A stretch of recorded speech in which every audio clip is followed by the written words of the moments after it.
Nakulo na siya. Antayin lang natin siyang maluto. Hi guys, magluluto tayo ngayon for today's video ng cassava balls. Ayan yung ating guys, yung kamuting kahoy. Kinayod na at hiniwalay-walay ko na siya kasi lagyan ko na siya ng food color.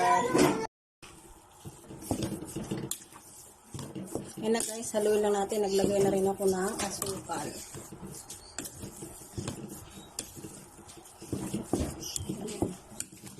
Bago natin lagyan ng food color. Ayan na siya guys, ang ating cassava balls. I-steam na natin siya. Ganda ng kulay. At ayan pa guys, dalawang yan. Hindi ko inubos, tas isawsaw natin siya dyan sa ating niyog.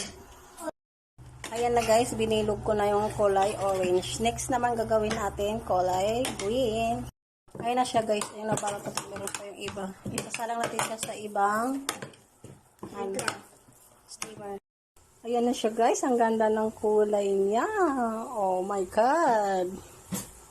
Nakulo na siya, antayin lang natin siyang maluto.